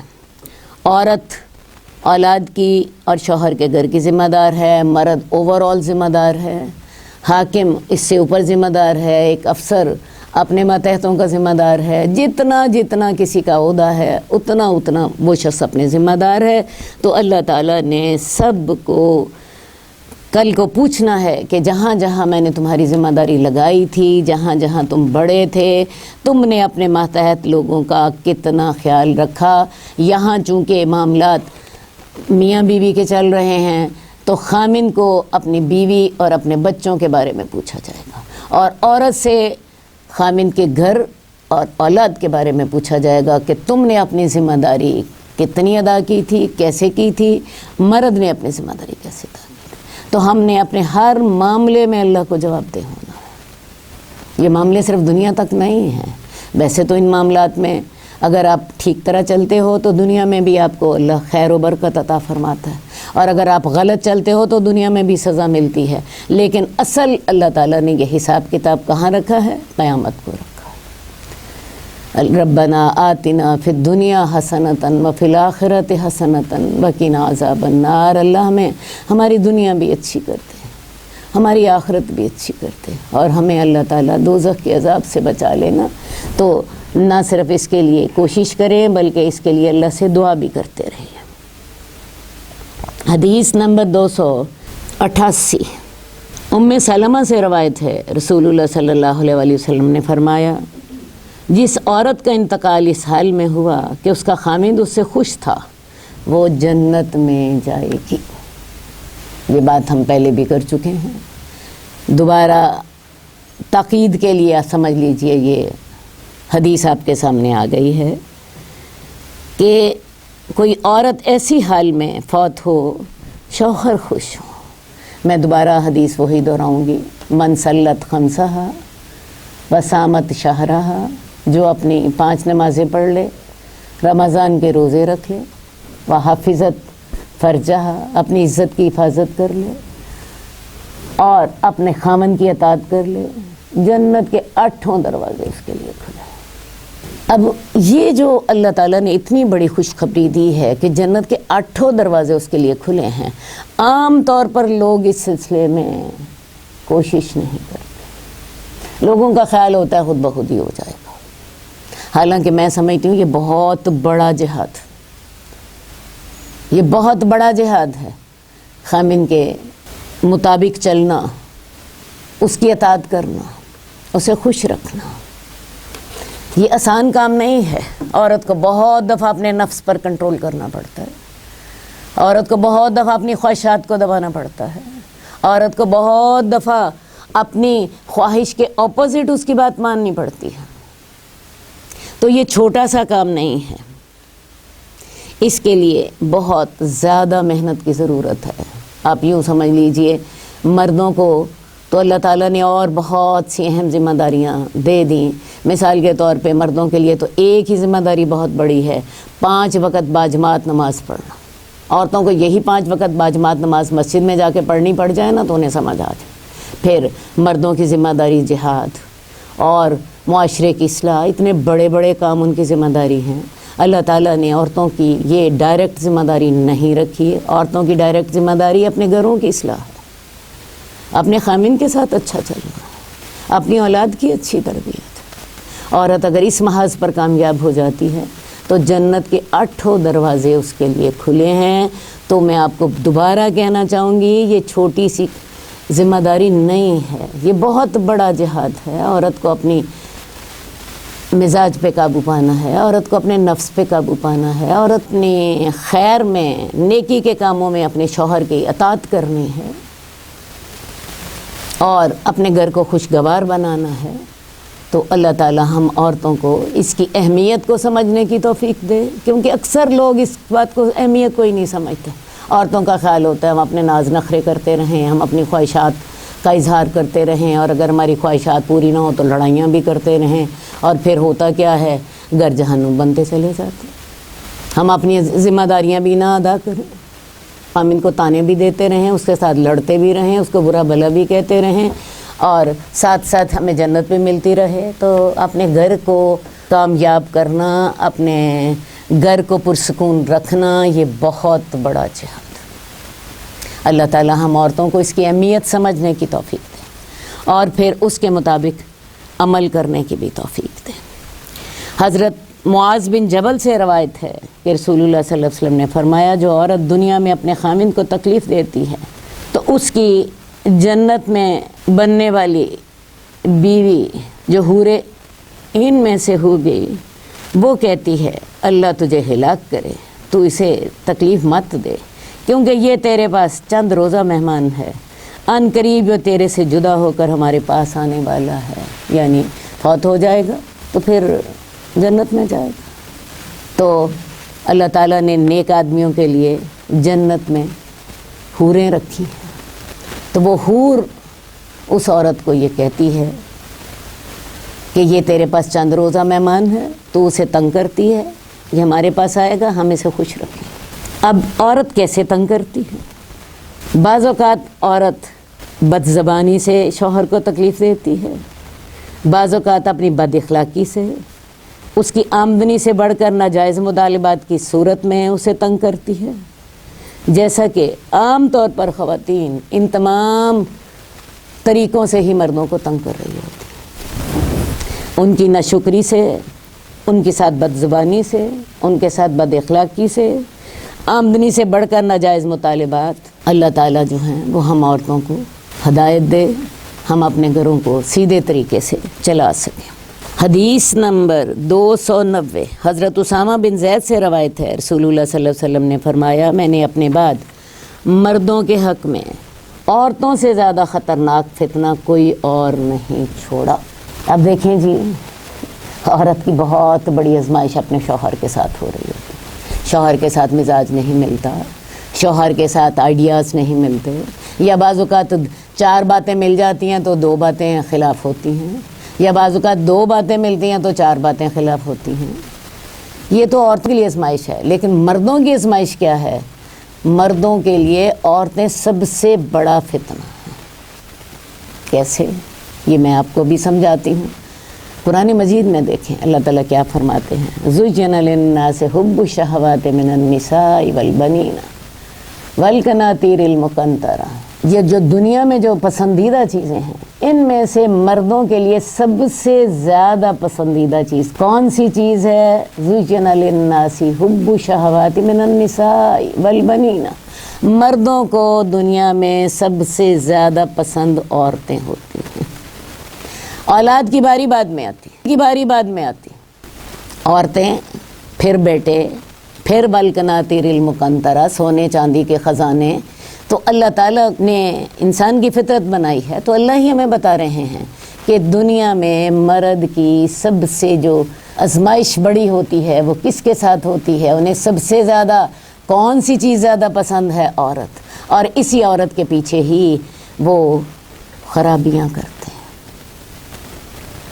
عام طور پہ مرد عورتوں کی ناجائز خواہشات کی تکمیل کے لیے ناجائز ذرائع آمدنی اختیار کرتے ہیں، رشوت لیتے ہیں، سود کھاتے ہیں، کسی کا حق مارتے ہیں، اور عورتیں اگر ان باتوں کو سمجھتی ہوں اور اپنے خاندوں کو حرام ذرائع آمدنی اختیار کرنے کی ضرورت نہ پیش آئے، شادی بیاہ کے معاملے میں بھی عورتیں ہی آگے ہوتی ہیں، ان کے زیورات کے شوق، ان کے دوسروں سے آگے بڑھنے کے شوق، ان کے گھر کے شوق۔ مرد تو آپ کو پتہ ہے شادی کے موقع پر بھی سادہ ہی کپڑے پہن لیتا ہے۔ یہ سارے شوق کس کے ہوتے ہیں؟ عورتوں کے ہوتے ہیں۔ اور مرد کی مصیبت یہ ہے، اس کی مجبوری یہ ہے کہ اللہ نے اس کی فطرت میں سب سے زیادہ جو چیز پسندیدہ رکھی ہے وہ عورت۔ اسی لیے آپ دیکھتی ہیں مرد گھر بناتا ہے، مرد نکاح کر کے تو گھر بناتا ہے۔ تو مردوں کے لیے سب سے بڑا فتنہ عورت ہے۔ وہ اس عورت کو خوش کرنے کے لیے اپنے دین کو بھی داؤ پہ لگا دیتا ہے، حرام حلال کی پرواہ نہیں کرتا، کسی طرح یہ عورت خوش رہے اور مرد کی خواہشات پوری ہوتی رہے۔ تو اس لیے اللہ تعالیٰ نے مردوں کو بھی یہ بتایا ہے کہ تمہارے لیے سب سے بڑا فتنہ عورت ہے، اپنے اس چیز کو کنٹرول میں رکھو۔ عورتوں کا فتنہ کیا ہے؟ عورتیں جذباتی ہوتی ہیں، عقل کے لحاظ سے اپنی جذبات کو اہمیت زیادہ دے دیتی ہیں۔ اور مردوں کا فتنہ کیا ہے؟ مرد عورت کے پیچھے بھاگتا۔ میں آپ کو بتاؤں، مرد کو اولاد کی پرواہ بھی نہیں ہوتی، مرد کو کس کی پرواہ ہوتی ہے؟ عورت کی۔ اور یہ بات ہمیں خالق کائنات خود بتا رہے ہیں جس نے فطرت بنائی ہے۔ تو لہٰذا مردوں کو بھی بہت محتاط ہونے کی ضرورت ہے، عورتوں کے پیچھے اتنے پاگل نہ ہو جائیں کہ اپنا دین ایمان داؤ پہ لگا دیں۔ یہ جو میاں بیوی کے حقوق ہیں یہ اتنا لمبا موضوع ہے کہ اس کے اوپر 1 گھنٹہ نہیں 10 گھنٹے بھی آپ بولتے رہیں تو اس کے اتنے پہلو ہیں کہ یہ موضوع جو ہے اس پر آپ کما حق ہو اس کا حق ادا نہیں کر سکتے۔ بس جو شریعت نے موٹی موٹی ہدایات ہمیں دی ہیں قرآن مجید میں، احادیث میں، اللہ تعالی ہمیں ان کی پیروی کرنے کی توفیق دے اور اللہ تعالی ہمیں سیدھے راستے پر چلائے۔ اس سلسلے میں ایک مومن مرد اور ایک مومن مرد کی یہ بہت بڑی آزمائش ہے۔ دوبارہ آپ کو بتاتی چلی جاؤں کہ بہترین مرد کون ہے؟ خیرکم خیرکم لأہلہ، وہ مرد جو اپنے گھر والوں کے لیے بہتر ہے۔ اور بہترین عورت کون سی ہے؟ ایک اور حدیث میں آتا ہے، ابھی میں نے ایک حدیث پہلے آپ کو بتائی، جو اپنی 5 نمازیں پڑھ لیتی ہے، جو اپنے رمضان کے روزے رکھ لیتی ہے، عزت کی حفاظت کر لیتی ہے، شوہر اس کی اطاعت کر لیتی ہے، جنت کے 8 دروازے اس کے لیے کھلے ہیں۔ ایک اور حدیث میں اللہ کے رسول فرماتے ہیں بہترین عورت وہ ہوتی ہے کہ تو اس کو دیکھے تو وہ تجھے خوش کرتے، تو جب اس کو دیکھے تو وہ تجھے خوش کرتے، اور جب تو اس کو حکم دے تو وہ تیری اطاعت کرے، اور اپنے نفس اور مال میں شوہر کی خلاف ورزی نہ کرے۔ ویسے تینوں باتیں بڑی اہم ہیں۔ پہلی بات کیا تھی؟ الذی تسرہ اذا نظر، وہ عورت جب خاوند اس کو دیکھے تو اس کو خوش کر دے۔ خوش کرنے سے کیا مراد ہے؟ اس نے اچھا پہنا ہو، صاف ستھری ہو، بوئیں نہ آ رہی ہوں. اور آپ کو پتہ ہے یہ چیزیں عورت کو بھی بڑی پسند ہیں. اس نے اچھا لباس پہنا ہو، وہ خوبصورت لگ رہی ہو، تو یہ چیز مرد کو بھی بڑی پسند ہے. اور دوسری بات ہے عورت مرد سے بات کرے خوش مزاجی کے ساتھ. التی تسرہ اذا نظر، خامد اسے دیکھے اس کو خوش کرتے، اپنے حلیے سے بھی، اپنے لباس سے بھی، اور اپنے مزاج سے بھی اس کو مسکرا کے ملے. ایسا نہ ہو کہ ماتھے پہ تیوڑیاں ہوں اور زبان پہ برائی کے الفاظ ہوں. تو وہ عورت سب سے بہترین ہے، مرد اس کو دیکھے تو وہ اس کو خوش کرتے ہیں. اور دوسرے نمبر پر جب وہ اس کو کسی بات کا حکم دے تو اس کی بات مان لے. ایسا نہ ہو بحثیں شروع کرتے، تم نے ایسا کیوں کیا اور ایسا کیوں نہیں کیا. اور تیسری بات کیا تھی کہ اپنے مال میں اور نفس میں خامند کے خلاف نہ کرے. نفس سے مراد خامند جب اس کو بلائے اس کی ایک بات مانے خوشی کے ساتھ، اور مال میں بھی خامند کے حکم کی خلاف ورزی نہ کرے، کیونکہ مال خامند کا ہے. آپ کو پتہ ہے نفلی صدقہ بھی کرنا ہے تو تب بھی اس کی اجازت کے ساتھ. تو یہ 3 باتوں کا اگر عورت خیال رکھے تو میرا خیال ہے اس کے لیے سارے مسائل حل ہو جاتے ہیں. اور ایک اور بات جو کہ اور حدیثوں میں بھی آئی ہے، اس کی ناشکری نہ کرے، اس کی ناشکری نہ کرے، کیونکہ ناشکری کے ساتھ عورت جہنم کی حقدار ہو جاتی ہے. اللہ تعالی ہم عورتوں کو ہدایت دے، اور اس مہینے میں ان ایام میں اللہ ہمیں اپنی اصلاح کرنے کی توفیق دے. اگر کہیں خرابی ہے اور اگر ہم اللہ کے حکم پر چل رہی ہیں تو اللہ اسے قبول فرمائے. ہمارا اگلا باب ہے باب النفقۃ علی العیال، اہل و عیال پر خرچ کرنے کا بیان. قال اللہ تعالی وعلی المولود لہ رزقہن وکسوتہن بالمعروف، وقال اللہ تعالی لینفق ذو سعۃ من سعتہ ومن قدر علیہ رزقہ فلینفق مما آتاہ اللہ لا یکلف اللہ نفسا الا ما آتاہا. اللہ رب العزت فرماتے ہیں کہ باپ پر ان کی ماؤں کا رزق بھی ہے اور لباس بھی ہے دستور کے مطابق. اور اللہ تعالیٰ نے یہ بھی فرمایا کہ چاہیے کہ خرچ کرے مالدار اپنے مال کے مطابق، اور جس پر اس کا رزق تنگ کر دیا گیا تو وہ خرچ کرے جو اللہ نے اسے دیا ہے. اللہ کسی شخص کو بھی تکلیف نہیں دیتا مگر جتنا اللہ نے اس کو دیا ہوتا ہے. یہ آیت طلاق کے ضمن میں آئی ہے. مرد نے طلاق دے دی تو طلاق دینے کے بعد بچے کے ساتھ اب معاملات چل رہے ہیں، بچہ دودھ پی رہا ہے اپنی ماں کا، تو مرد کو چاہیے کہ ان عورتوں کا خرچ بھی دے. اپنے بچے کا خرچہ تو اس کو دینا ہی دینا ہے، لیکن اب طلاق ہو چکی ہے، اب جو عورت اسے دودھ پلا رہی ہے وہ اب اس کی بیوی نہیں ہے، وہ بچے کی ماں ہے. اس کا بھی خرچہ مرد کو دینا ہے کیونکہ وہ اس کے بچے کو دودھ پلا رہی ہے. اور اس سلسلے میں اللہ تعالیٰ نے معیار کیا رکھا ہے کہ جو مالدار ہے اپنے مال کے مطابق دے گا، اور جو غریب ہے وہ اپنے مال کے مطابق دے گا، کیونکہ اللہ تعالیٰ نے ہر ایک کے اوپر اس کی طاقت کے مطابق ہی ذمہ داری ڈالی ہے. اور یہ معاملات میں دوبارہ آپ کو بتا دوں، طلاق کے بعد کے معاملات. طلاق ہو گئی، بچہ دودھ پی رہا ہے، اب بچے کو بچے کی ماں دودھ پلا رہی ہے، اب وہ شوہر کی بیوی نہیں ہے، لیکن اس کے باوجود بچے کا باپ جو ہے وہ بچے کا خرچہ تو دے گا ہی دے گا، کیونکہ وہ بچہ اس کا ہے، نسل اس کی ہے.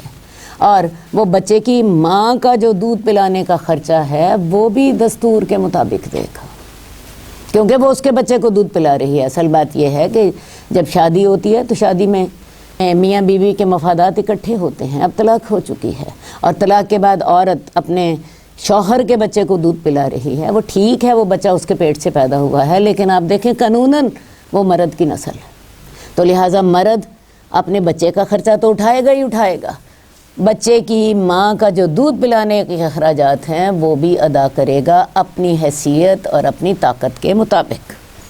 وقال اللہ تعالی وما انفقتم من شیء فهو یخلفہ، اور تم جو بھی خرچ کرو گے کچھ بھی، اللہ تعالیٰ اس کا بدلہ دنیا اور آخرت میں عطا فرمائے گا۔ یعنی اگر اپنی اولاد کے لیے کچھ خرچ کرتے ہو تو اللہ تعالیٰ تمہیں اس کا اجر دے گا۔ حدیث نمبر 291، حضرت ابو ہریرہ سے روایت ہے، رسول اللہ صلی اللہ علیہ وسلم نے فرمایا، ایک وہ دینار ہے جو تو اللہ کے راستے میں خرچ کرے یعنی جہاد میں، ایک وہ دینار ہے جو تو کسی غلام کو آزاد کرنے میں خرچ کرے، اور ایک وہ دینار ہے جو تو کسی مسکین پر صدقہ کرے، اور ایک وہ دینار ہے جو تو اپنے بال بچوں پہ خرچ کرے۔ ان سب میں سے زیادہ اجر اس دینار پر ہے جو تو نے اپنے بال بچوں پہ خرچ کیا۔ اللہ کے رسول کے قربان جائیے، کیسے خوبصورت طریقے سے بات سمجھاتے ہیں۔ 4 دیناروں کی بات کی ہے۔ ایک دینار ہے جو آپ جہاد میں خرچ کر رہے ہیں، جہاد کتنی بڑی نیکی ہے آپ سب جانتے ہیں۔ ایک وہ دینار ہے جو آپ غلام آزاد کرنے میں خرچ کر رہے ہیں، اب غلام آزاد کرنا سب سے بڑی نیکی قرآن مجید کہتا ہے۔ پھر ایک وہ دینار ہے جو کسی غریب پر آپ خرچ کرتے ہیں۔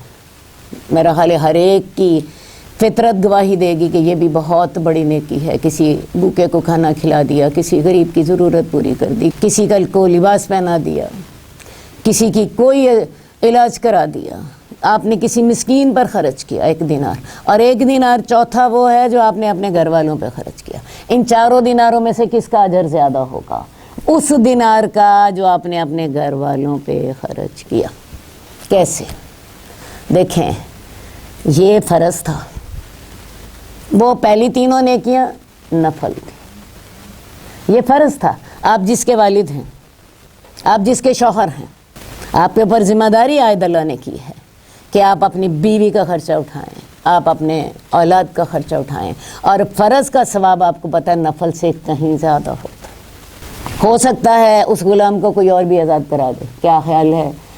جو آپ کے جو بچے کا خرچ ہے وہ تو کوئی کسی اور کے ذمہ نہیں ہے، وہ تو آپ نے ہی اٹھانا ہے۔ بیوی کا خرچ آپ نے ہی اٹھانا ہے۔ تو یہ چونکہ فرض ہے، وہ نفل ہے، یہاں پہ سب سے زیادہ اجر اس دینار کا ہوگا جو آپ نے فرض جگہ پر خرچ کیا۔ آپ کر رہے ہیں، باہر صدقے کر رہے ہیں، اور آپ کے بچے بھوکے پھر رہے ہیں، تو یہ کوئی نیکی نہیں۔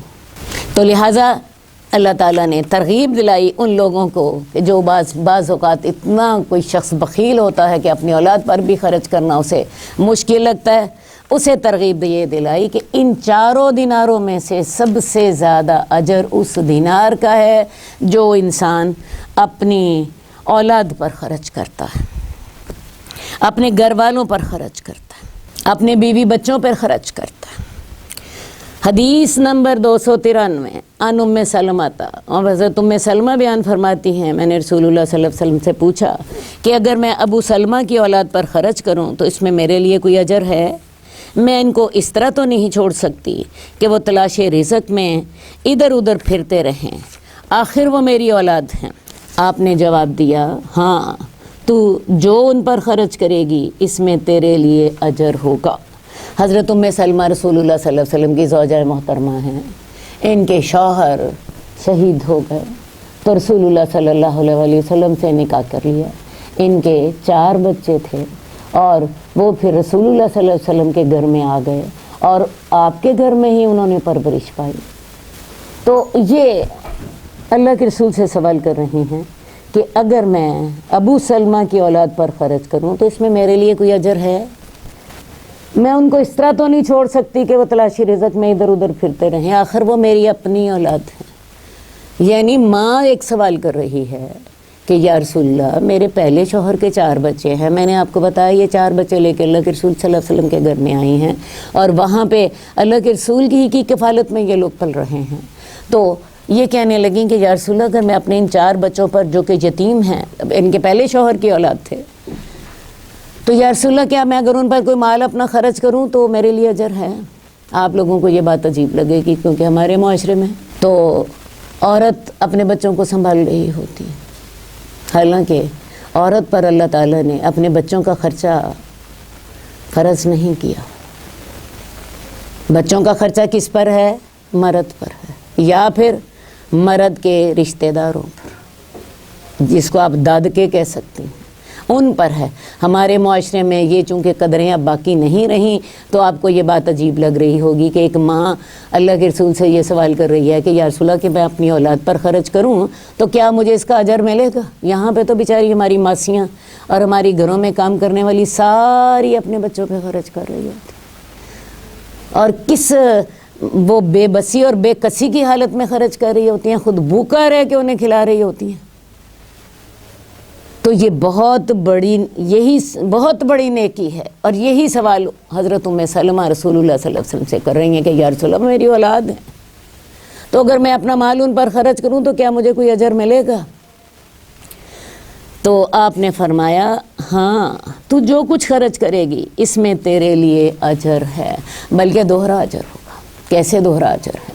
اس طرح کہ انہیں ایک تو صدقے کا اجر ملے گا اور دوسرے رشتہ داری کا اجر ملے گا۔ انہیں ایک تو صدقے کا اجر ملے گا، دوسرے رشتہ داری کا اجر ملے گا۔ اب آپ کہیں گے کہ صدقے کا اجر کیوں ملے گا؟ ارے بھئی، عورت کے اوپر اپنے اولاد کی خرچ کی ذمہ داری اللہ نے نہیں ڈالی۔ عورت کے پر اولاد کی تربیت کی ذمہ داری ہے، اولاد کو ٹائم دینے کی ذمہ داری ہے، مال خرچ کرنے کی ذمہ داری مرد پر ہے، مرد کے رشتہ داروں پر۔ اب ہمارے ہاں یہ سسٹم ہی نہیں ہے، اس لیے آپ کو یہ بات بڑی عجیب لگ رہی ہوگی۔ تو بہرحال اگر عورت اپنا مال اپنے بچوں پہ خرچ کرتی ہے جو کہ اس کے شوہر کے بچے ہیں، اب حضرت ام سلمہ رسول اللہ صلی اللہ علیہ وسلم کے گھر میں ہیں تو پوچھ رہے ہیں یا رسول اللہ اگر میں اپنے آخر وہ میری اپنی اولاد ہے میں ان پر خرچ کروں تو مجھے اجر ملے گا؟ اللہ کے رسول فرماتے ہیں ہاں، اور میں نے آپ کو بتایا دوہرا اجر ملے گا، کیونکہ دوسری حدیثیں میں بتاتی ہیں کہ ایک اجر ملے گا صدقہ کرنے کا اور ایک اجر ملے گا رشتہ داری۔ صحیح؟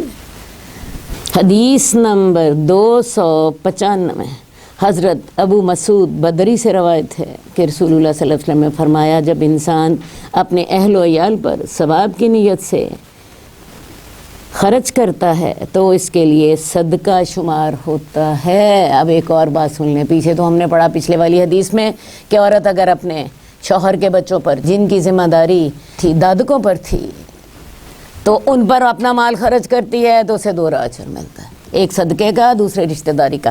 اب یہاں پہ ایک اور بات سمجھ لیجئے، ایک خاوند جب اپنی بیوی پر خرچ کرتا ثواب کی نیت سے، یہ بھی صدقہ ہوتا ہے۔ دنیا کا ہر مرد خواہ وہ کافر ہے خواہ وہ مسلمان ہے بیوی پہ خرچ کرتا ہے، اس کی وجہ یہ ہے بیوی پہ خرچ کرے گا تو گھر چلے گا۔ یہ یورپ میں بھی ہوتا ہے، انڈیا میں بھی ہوتا ہے، سکھوں میں بھی ہوتا ہے، بدھاز میں بھی، سب میں ہی ہوتا ہے۔ لیکن ہمارے دین کی یہ خوبصورتی دیکھیے کہ جب انسان اپنے فرائض ادا کرتا ہے اور ان فرائض کو اللہ کی رضا کی خاطر ادا کرتا ہے، اللہ کا حکم ہے بیوی پہ خرچ کرنا، اور اللہ کا حکم سمجھ کے خرچ کرتا ہے، اللہ اس کو صدقے کا اجر دیتا ہے، اللہ اس کو صدقے کا اجر دیتا ہے۔ تو لہٰذا جب آدمی اپنے بیوی پہ خرچ کر رہا ہے، اپنے بچوں پہ خرچ کر رہا ہے تو وہ دینار سب سے بہترین ہوتا ہے جو اس نے اپنے گھر والوں پہ خرچ کیا۔ اسی طرح اپنے گھر والوں پہ جو خرچ کرنا ہے ان کے بارے میں رسول اللہ صلی اللہ علیہ وسلم نے فرمایا کہ آدمی کے گناہ گار ہونے کے لیے یہی کافی ہے کہ جن کے روزی کا وہ ذمہ دار ہے وہ ان کو ضائع کر دے، یعنی ان کے خرچے میں کوتاہی کرے، اپنے اہل و عیال کے خرچے میں کوتاہی کرے۔ بہت سے مرد آپ نے دیکھے ہوں گے ہمارے معاشرے میں کماتے نہیں ہیں، ہڈ حرامی کرتے ہیں، بیوی بچے جو ہوتے ہیں یا رل رہے ہوتے ہیں یا لڑ رہے ہوتے ہیں، یا پھر عورتیں لوگوں کے گھروں میں کام کرنے پر مجبور ہو جاتی ہیں، اگر پڑھی لکھی ہوں تو نوکری کرنے پر مجبور ہو جاتی ہیں، ورنہ جو غریب ہے وہ بیچاری لوگوں کے گھروں میں کام کر کے اپنا پیٹ پالتی ہے۔ تو انسان اگر جن کی روزی کا ذمہ دار ہے ان کے معاملات میں کوتاہی کرتا ہے تو اس کے گناہ گار ہونے کے لیے صرف یہی گناہ ہی کافی ہے کہ وہ اپنی ذمہ داریوں کو پورا نہیں کر رہا، اس کا یہی گناہ بہت کافی ہے۔ اسی طرح جب انسان اپنے فرائض ادا کر رہا ہوتا ہے خوش دلی کے ساتھ، ثواب کی نیت کے ساتھ، اپنی محنت کے ساتھ، اللہ سے اجر کی امید رکھتے ہوئے، تو میں آپ کو بتاؤں وہ صدقہ ہوتا ہے۔ آدمی اپنی بیوی کے منہ میں لقمہ ڈالتا ہے وہ بھی صدقہ ہوتا ہے، آدمی اپنی بیوی کو پانی پلاتا ہے یہ بھی صدقہ ہوتا ہے۔ میں نے یہ بڑی خوبصورت حدیث پڑھی، ایک صحابی نے اپنی بیوی کو یہ حدیث سنائی کہ کوئی آدمی اپنی بیوی کو پانی پلاتا ہے تو یہ بھی صدقہ ہوتا ہے، اور یہ کہہ کہ اسے پانی پلایا۔ اب ہمارے ہاں کتنے مرد ہیں جو بیوی کو پانی پلائیں، ان کی جی خیر سے جی یہ ان کی انا کے خلاف ہوتا ہے۔ نہیں جی، بیوی کا کام ہے وہ میرے نخرے اٹھاتی رہے تو میں تو جی یہ کام کروں گا تو شاید یہ میری مردانہ شان کے خلاف ہے۔ حالانکہ بیوی کو پانی پلانا صدقہ ہے، بیوی کے منہ میں لقمہ ڈالنا صدقہ ہے۔ کبھی آپ سوچ سکتے ہیں کہ ہمارے معاشرے میں کسی آدمی نے بیوی کے منہ میں لقمے ڈالے ہوں گے؟ لیکن حدیث یہ ہے، بچوں کے منہ میں مائیں لقمے ڈال رہی ہوتی ہیں، لیکن مرد بیوی کو منانا بھی اپنے شان کے خلاف سمجھتا۔ صحیح ہے؟ تو یہ حدیث کے الفاظ ہیں کہ بیوی کے منہ میں لقمہ ڈالنا بھی صدقہ ہے، اسے پانی پلانا بھی صدقہ ہے۔ تو جو کام آپ اللہ کی رضامندی کے لیے کرتے ہیں وہ اللہ تعالیٰ اس کو آپ کے نامہ اعمال میں اجر کے طور پہ لکھ دیتے ہیں۔ ایک مرد اپنی بیوی کا خرچہ اٹھاتا ہے، یہ صدقہ ہے۔ ایک عورت اپنے بچوں کو کھلاتی ہے، اس کے پاس ہے، یہ بھی اس کا صدقہ ہے، اور اس میں اس کو دوہرا اجر مل رہا ہے، قرابت داری کا بھی، صدقے کا بھی۔ اور ایک مرد اپنی بیوی کو پانی پلاتا ہے، یہ بھی صدقہ ہے، اس کے منہ میں لقمہ ڈالتا ہے، یہ بھی صدقہ ہے۔ اور اگر کوئی آدمی جن کی خوراک کا وہ ذمہ دار ہے، اپنے اہل و عیال کی ضرورتوں کی کفالت کا وہ ذمہ دار ہے، وہ اس میں کوتاہی کرتا ہے، وہ گناہ گار ہے۔ اس کے گناہ گار ہونے کے لیے یہی گناہ کافی ہے کہ وہ اپنے زیر کفالت لوگوں کے حقوق پورے نہیں کر رہا۔ وہ علیحدہ بات ہے کہ وہ اپنی کوشش پوری کر رہا ہے تو نہیں ہو رہے، وہ ایک علیحدہ بات ہے، اس کا معاملہ اللہ کے ساتھ ہے کہ میں جی پوری کوشش کر رہا ہوں، نہیں ہو رہا۔ لیکن ایک انسان سستی کر رہا ہے، یہ اس کے گناہ گار ہونے کے لیے بہت کافی ہے۔ حدیث نمبر 297، حضرت ابو ہریرہ سے روایت ہے، رسول اللہ صلی اللہ علیہ وسلم نے فرمایا، ہر دن جس میں بندے صبح کرتے ہیں 2 فرشتے نازل ہوتے ہیں، ایک کہتا ہے اللہ خرچ کرنے والے کو اس کا بدل عطا فرما، اور دوسرا کہتا ہے اللہ روک کر رکھنے والے کے مال کو ضائع کر دے۔ روزانہ جی 2 فرشتے اترتے ہیں آسمان سے، ایک فرشتہ اعلان کر رہا ہوتا ہے اللہ جو تیرے راستے میں مال خرچ کرتا ہے اس کو اس کا نعم البدل عطا فرما، وہ 1 خرچ کرتا ہے تو 10 عطا فرما دے، تو 700 عطا فرما دے، تو اس سے زیادہ عطا فرما دے۔ وہ دعا کر رہا ہوتا ہے فرشتہ کہ اللہ جو تیرے راستے میں مال خرچ کرتا ہے اس کو اس کا بہترین نعم البدل عطا فرما، اور دوسرا فرشتہ کہہ رہا ہوتا ہے کہ اللہ تعالیٰ جو تیرے راستے میں اپنا ہاتھ تنگ کرتا ہے، اپنی مٹھی بند کر کے رکھتا ہے، بخل کرتا ہے، خرچ نہیں کرتا، اللہ اس کے مال کو برباد کر دے۔ اور اللہ کے مال برباد کرنے کا ایک طریقہ نہیں ہے، 100 طریقے ہیں۔ قیمتیں چڑھ گئی بھائی، جو آپ نے کاروبار جس چیز کا کر رہے تھے اس پہ زیادہ ٹیکس لگ گیا، آپ کی چوری ہو گئی، ڈاکہ پڑ گیا، کہ کوئی مقدمہ ہو گیا، کوئی ایکسیڈنٹ ہو گیا، کوئی بیماری آ گئی، کہیں آگ لگ گئی، تو اللہ تعالیٰ کے مال کو تلف کرنے کا ایک طریقہ نہیں ہوتا، 1000 طریقے ہوتے ہیں۔ تو کیا یہ بہتر نہیں ہے کہ اللہ کا دیا ہوا مال ہم خوشی کے ساتھ اللہ کے راستے میں خرچ کریں، اور اس فرشتے کی دعائیں کہ جو یہ دعا کرتا ہے کہ اللہ تعالیٰ اس کے مال کا اس کو بہترین نعم البدل عطا فرما دے۔ تو صدقے کے ساتھ آپ کے بہت سے مسئلے حل ہوتے ہیں۔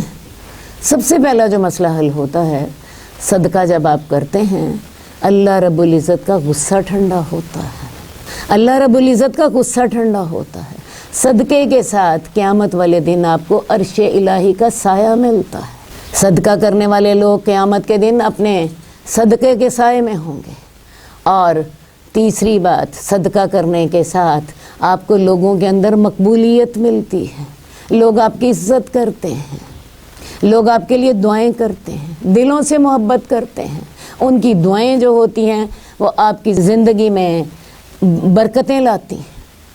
کیا خیال ہے، کسی کو آپ نے صدقہ دیا، اس کی ضرورت پوری کی، اس کے دل سے دعا نکلے گی کہ نہیں نکلے گی؟ اور وہ اللہ کے ہاں قبولیت پائے گی کہ نہیں پائے گی؟ اور وہ شخص آپ سے محبت کرے گا کہ نہیں محبت کرے گا؟ اور پھر صدقے کے ساتھ بلائیں ٹل جاتی ہیں۔ کوئی مصیبت جو ہمارے مقدر میں لکھی ہوتی ہے، ہم نے صدقہ دیا، اللہ نے وہ ہمارے مقدر سے ٹال دی۔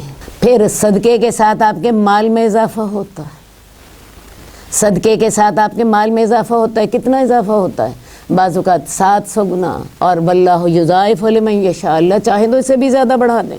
صدقے کے ساتھ آپ کی عمر میں برکت ہوتی ہے۔ صدقے کا کوئی ایک فائدہ نہیں ہے، صدقے کے بہت سے فائدے ہیں۔ اللہ تعالی ہمیں اس کو حاصل کرنے کی توفیق دے۔ اور یہ بات جو میں آپ سے کہہ رہی ہوں، اللہ کے رسول صلی اللہ علیہ وسلم نے قسم کھا کے کہی ہے کہ اللہ کی قسم، صدقہ کرنے سے مال کم نہیں ہوتا، بڑھتا ہے۔ تجربہ کر کے دیکھیں، آپ صدقہ کرتے ہیں، اللہ تعالیٰ کہیں اور سے آپ کو عطا فرما دیتا ہے جس کی آپ کو امید بھی نہیں ہوتی۔ تو لہٰذا یہ صرف سننے کی بات نہیں ہے، آج ہی تجربہ کیجیے۔ تجربہ آپ کو بتا دے گا کہ صدقے کے ساتھ مال کیسے بڑھتا ہے، صدقے کے ساتھ آپ کی برکت کیسے ہوتی ہے، صدقے کے ساتھ آپ کے مسائل کیسے حل ہوتے ہیں، آپ کی بلائیں ٹل جاتی ہیں، اللہ کا غصہ ٹھنڈا ہو جاتا ہے، اور بے شمار اور فائدے جو میں نے ابھی آپ کو بتائے ہیں۔ تو اللہ تعالی ہمیں رمضان میں صدقہ کرنے کی توفیق دے، کیونکہ رمضان میں ایک تو صدقے کا ثواب ہوگا، تو ساتھ ہی رمضان میں ہر عمل کا ثواب 70 گنا بڑھ جاتا ہے، اس کو بھی ساتھ کر لیجیے۔ حدیث نمبر 298، حضرت ابو ہریرہ سے روایت ہے، رسول اللہ صلی اللہ علیہ وسلم نے فرمایا، اوپر والا ہاتھ نیچے والے ہاتھ سے بہتر ہے۔ اوپر والا ہاتھ کون سا ہے؟ دیکھیں جی، یہ دینے والا ہاتھ، اور یہ نیچے والا ہاتھ، یہ اوپر والا ہاتھ، یہ نیچے والا ہاتھ، تو یہ ہاتھ اس ہاتھ سے بہتر ہے، ٹھیک ہے۔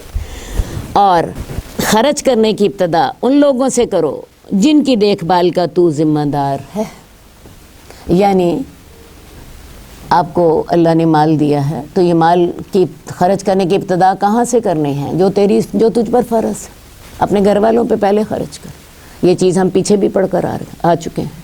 اپنے گھر والوں سے ابتدا کرو، اور بہترین صدقہ وہ ہے جو کہ جس کے کرنے کے بعد بھی انسان مالدار رہے۔ ایسا نہ ہو کہ اپنا سارا ہی مال صدقہ کر دیں، کیونکہ سارا مال صدقہ کر دیں گے تو بعد میں آپ محتاج ہو جائیں گے اور ہاتھ پھیلاتے پھریں گے۔ اللہ کے رسول صلی اللہ علیہ وسلم کے پاس ایک شخص آیا، کہنے لگا یا رسول اللہ، ایک سونے کا انڈا ہاتھ میں تھا۔ کہا یا رسول اللہ، یہ میں صدقہ کرتا ہوں اور اس کے علاوہ میرے پاس کوئی مال نہیں۔ یہ دو جملے، یا رسول اللہ یہ میں صدقہ کر رہا ہوں اور اس کے علاوہ میرے پاس کوئی مال نہیں۔ اللہ کے رسول کہتے ہیں لے جاؤ، ہم یہ تمہارا نہیں قبول کرتے۔ اب بتاؤ کیوں نہیں اللہ کے رسول نے قبول کیا؟ وہ جو اس کا اگلا جملہ تھا نا کہ اس کے علاوہ میرے پاس کوئی مال نہیں ہے، اس کا مطلب ہے وہ تو وہ صدقہ کر دیتا اور خود محتاج ہو جاتا۔ تو لہٰذا بہترین صدقہ کون سا ہے؟ جو کرنے کے بعد بھی آپ مالدار ہی رہیں، کرنے کے بعد آپ محتاج نہ ہو جائیں، خود مانگنے پہ مجبور نہ ہو جائیں۔ اور جو سوال سے بچنے کی کوشش کرتا ہے اللہ اسے بچا لیتا ہے، اور جو بے نیازی چاہتا ہے اللہ اسے بے نیاز کر دیتا ہے۔ تو جو شخص لوگوں سے مانگ کر اپنے آپ کو بے عزت نہیں کرتا، کیونکہ جب آپ لوگوں سے مانگتے ہیں کوئی دیتا ہے کوئی نہیں دیتا، آپ بعض اوقات ذلیل ہو جاتے ہیں، چاہے تو کوئی دے چاہے کوئی نہ دے۔ تو جو شخص مانگنے سے بچنے کی کوشش کرتا ہے اللہ اسے بچا لیتا ہے۔ کوشش ہمیشہ کریں، کبھی لوگوں سے نہ مانگیں، اللہ سے مانگیں، اللہ آپ کو اپنی جناب سے عطا فرمائے گا، اللہ آپ کو اپنی جناب سے عطا فرمائے گا۔ اب پریکٹیکلی یہ کیسے ہوتا ہے میں آپ کو سمجھا دیتی ہوں۔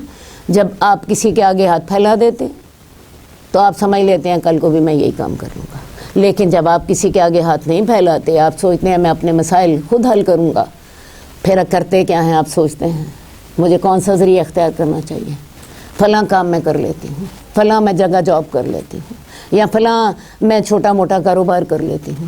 آپ اس میں ہاتھ ڈالتے ہیں، اللہ آپ کی مدد فرما دیتا ہے، اور اللہ اسی میں ہی برکت عطا فرما دیتا ہے، آپ کو مانگنے کی ذلت سے بچا لیتا ہے۔ تو کبھی کسی سے نہ مانگیے، اللہ سے مانگیے، اللہ اپنی جناب سے دیکھا۔ اور اگر آپ لوگوں سے مانگیں گے، خاص طور پر میں یہ جو مانگنے والے لوگ ہوتے ہیں ان کے بارے میں کہنا چاہتی ہوں کہ جب لوگ لوگوں سے مانگتے ہیں اللہ لوگوں کے حوالے کر دیتا ہے، اور جب آپ اللہ سے مانگتے ہیں اللہ اپنی جناب سے دیتا ہے۔ اور میں نے آپ کو پریکٹیکلی بھی بتایا، لوگوں سے آپ مانگیں تو آپ ہمیشہ لوگوں کے حوالے ہو جاتے ہیں، لوگ دیں یا نہ دیں، ذلیل کریں یا جو بھی سلوک وہ کریں، لیکن اگر آپ اللہ سے مانگیں اللہ اپنی جناب سے آپ کو حلال روزی عطا فرماتا ہے اور اس میں برکت دیتا ہے۔ اور دوسری بات یہ کہ جو اللہ سے بے نیازی مانگتا ہے اللہ اسے بے نیاز بھی کر دیتا ہے۔ اب بے نیازی مانگنے سے کیا مراد ہے؟ بعض لوگوں کو آپ نے دیکھا ہوگا کہ انہیں ہر وقت یہی حرص رہتی ہے فلاں کو اللہ نے اتنا مال دے دیا، فلاں کو اللہ نے یہ دیا اور مجھے نہیں دیا۔ نہ، ایک بات سمجھ لیں، وَلَا تَتَمَنَّوْا بِمَا فَضَّلَ اللَّهُ بَعْضَكُمْ عَلَىٰ بَعْضٍ، کبھی اس چیز کی تمنا نہ کرو جو اللہ تعالیٰ نے تم میں سے ایک کو دوسرے پر فضیلت دی ہے، ایک کو زیادہ مال دے دیا ہے، ایک کو زیادہ اولاد دے دی ہے، ایک کو زیادہ حسن دے دیا ہے، ایک کو زیادہ صحت دے دی ہے۔ کبھی ان چیزوں کی تمنا نہ کرو۔ وَاسْأَلُوا اللَّهَ مِنْ فَضْلِهِ، اللہ سے اس کا فضل مانگا کرو۔ اللہ نے جو مجھے دیا ہے اسے دیکھیں، جو مجھے دیا ہے وہ سب سے زیادہ بہترین ہے۔ اللہ نے اگر کسی کو آپ سے زیادہ مال دیا ہے تو آپ کو بھی تو کوئی چیز زیادہ اللہ نے دی ہوگی۔ ہو سکتا ہے اللہ نے آپ کو عقل زیادہ دی ہو، آپ کو دماغ زیادہ دیا ہو، آپ کو بولنے کی صلاحیت زیادہ دی ہو، اللہ تعالیٰ نے آپ کو صحت اچھی دی ہو۔ تو ہمیشہ یہ سوچا کرے اللہ نے مجھے کیا دیا ہے، اللہ سے اللہ کا فضل مانگے، اللہ جو مجھے دیا ہے اللہ مجھے اس میں برکت عطا فرما، جو تو نے اللہ کسی اور کو دیا ہے اللہ تو اس میں بھی برکت عطا فرما، اور جو مجھے دیا ہے مجھے بھی برکت عطا فرما۔ یہ حدیث چھوٹی سی ہے لیکن اس میں اللہ کے رسول نے اتنی حکمت کی باتیں اکٹھی کر دی ہیں کہ میں سوچتی ہوں زندگی گزارنے کے لیے یہی کافی ہے۔ دوبارہ اس حدیث کو ایک دفعہ دہرا لیتے ہیں۔ بلند ہاتھ نچلے ہاتھ سے بہتر ہے، دینے والا ہاتھ لینے والے ہاتھ سے بہتر ہے۔ یہ ہوگی پہلی بات۔ خرچ کی ابتدا کس سے کرنی ہے؟ جو تیری ذمہ داری ہے، اپنے گھر والوں سے پہلے ابتدا کرو، گھر والوں کی ضرورتیں پوری کر لو اور اس کے بعد پھر باہر والوں کی ضرورتیں بھی پوری کرو۔ ایسا نہ ہو تیرے گھر والے بھوکے بیٹھے رہیں اور تو باہر والوں کی ضرورتیں پوری کر رہا ہو۔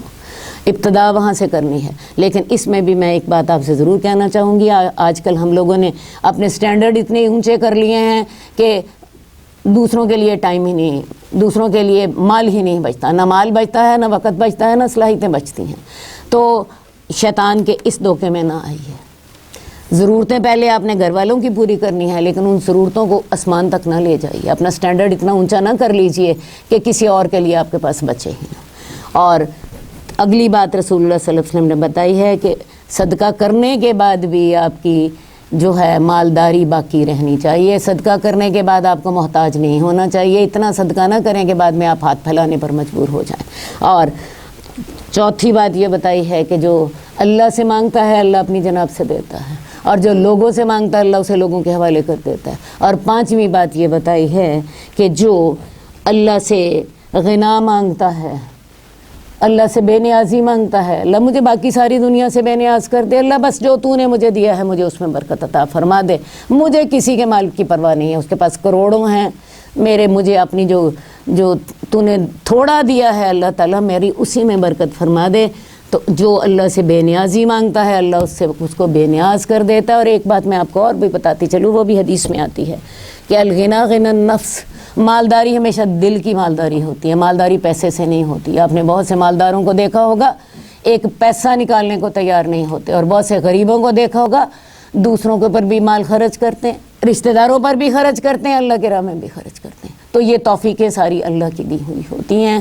اللہ ہمیں سیدھے رستے پر چلنے کی توفیق عطا فرمائے۔ اللہم صلی علی محمد وعلی آل محمد کما صلیت علی ابراہیم وعلی آل ابراہیم انک حمید مجید۔ اللہم بارک علی محمد وعلی آل محمد کما بارکت علی ابراہیم وعلی آل ابراہیم انک حمید مجید۔ مولاي صل وسلم دائما